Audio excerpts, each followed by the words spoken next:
You have to go through life with more than just passion for change. You need a strategy. I'll repeat that.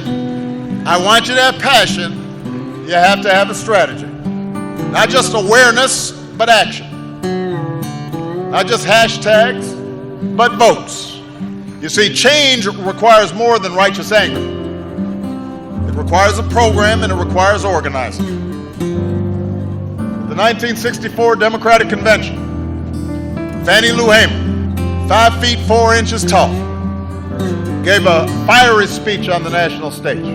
But then she went back home to Mississippi and organized cotton pickers. And she didn't have the tools and technology where you can whip up a movement in minutes. You had to go door to door.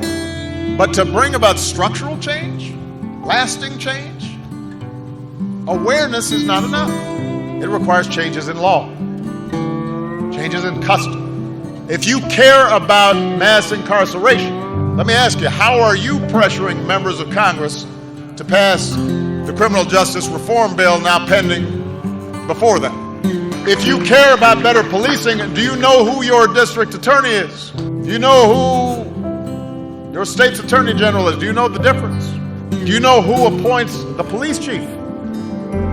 And who writes the police training manual? Find out who they are, what their responsibilities are. Mobilize the community, present them with a plan, work with them to bring about change, hold them accountable if they do not deliver. Passion is vital, but you gotta have a strategy. And your plan better include voting. Not just some of the time, but all of the time. It is absolutely true that 50 years after the Voting Rights Act, there are still too many barriers in this country to vote. There are too many people trying to erect new barriers to voting. This is the only advanced democracy on earth that goes out of its way to make it difficult for people to vote. And there's a reason for that. There's a legacy to that. Change requires more than just speaking out. It requires listening as well. In particular, it requires listening to those with whom you disagree and being prepared to compromise. You know, when I was a state senator, I helped pass Illinois' first racial profiling law and one of the first laws in the nation requiring the videotaping of confessions in capital cases. And we were successful because early on, I engaged law enforcement. I didn't say to them, "Oh, you guys are so racist, you need to do something." I understood, as many of you do, that the overwhelming majority of police officers are good and honest and courageous and fair and love the communities they serve. And we knew there were some bad apples and that even good cops with the best of intentions, including, by the way, African American police officers, might have unconscious biases, as we all do. So we engaged and we listened and we kept working until we built consensus. And because we took the time to listen, we crafted legislation that was good for the police because it improved the trust and cooperation of the community, and it was good for the communities who were less likely to be treated unfairly. There will be times when you shouldn't compromise your core values, your integrity, and you will have the responsibility to speak up in the face of injustice. But listen, engage. If the other side has a point, learn from them. If they're wrong, rebut them, teach them, beat them on the battlefield of ideas.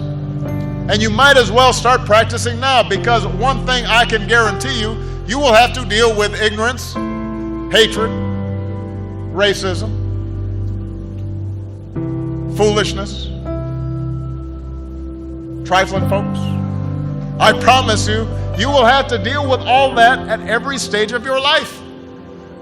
That may not seem fair, but life has never been completely fair. Nobody promised you a crystal stair. And if you want to make life fair, then you've got to start with the world as it is. So, that's my advice. That's how you change things. Change isn't something that happens every 4 years or 8 years. Change is not placing your faith in any particular politician, and then just putting your feet up and saying, okay, go. Change is the effort of committed citizens who hitch their wagons to something bigger than themselves and fight for it every single day. Now it's your turn. And the good news is you're ready. And when your journey seems too hard, and when you run into a chorus of cynics who tell you that you're being foolish to keep believing, or that you can't do something, or that you should just give up, or you should just settle, you might say to yourself a little phrase that I've found handy these last 8 years. Yes, we can.